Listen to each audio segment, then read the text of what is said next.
சிவாய நம. திருச்சிற்றம்பலம். அனைவருக்கும் இனிய பொங்கல் திருநாள் நல்வாழ்த்துக்கள். நம்ம எப்பவுமே ஒரு விஷயத்த கண்டிப்பா நம்ம நினைவில் வச்சுக்கணுங்க.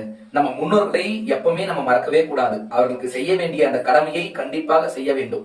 ஏன்னா எப்படி அவங்க சேர்த்து வச்ச சொத்துல நமக்கு பங்கு இருக்குதோ அதே மாதிரிதான் அவங்க செய்த அந்த கர்மா, அந்த பாவ புண்ணியத்திலும் நமக்கு பாத்தீங்கன்னா பங்கு இருக்குது.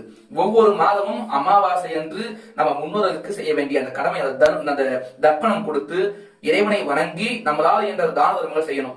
இந்த ஜனவரி மாதம் 18ஆம் தேதி ஞாயிற்றுக்கிழமை தை அமாவாசை வருதுங்க.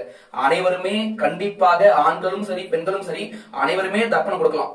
உங்களால் இயன்றது இந்த தர்ப்பணத்தை கொடுத்து விட்டு இறைவனை தரிசனம் செய்து விட்டு தான தர்மங்கள் கண்டிப்பா செய்யுங்க.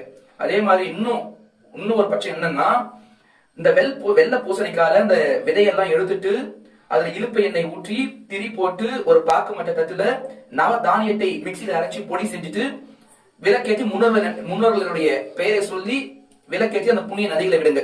அதே மாதிரி வாழைக்காய், பாகற்காய் இதெல்லாம் பாத்தீங்கன்னா அந்த முன்னோர்களுக்கு அந்த ஆற்றல் அதிகமா இருக்குது அப்படின்னு நம்ம அகத்திய ஜீவநாடியில் சொல்லியிருக்கிறாங்க அகத்திய பெருமான்.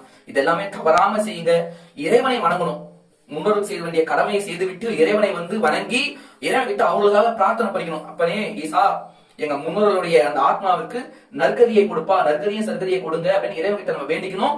வேண்டிட்டு நம்மளால இந்த தான தர்மங்கள் கண்டிப்பா செய்யணும். இது மூன்றும் செய்தால் மட்டுமே நம்ம முன்னோர்களும் மனமகிழ்வாங்க, இறைவனும் அவங்களுக்கு நற்கதி சர்க்கதியை கொடுப்பாங்க, நமக்கு செய்ய வேண்டிய இறைவனுடைய அருளும் கிடைக்கும், முன்னோருடைய ஆசையும் கிடைக்குங்க. இதை தவறாம செய்யும்படி அன்போடு கேட்டுக்கொள்கின்றோம். சிவாய நம. திருச்சி.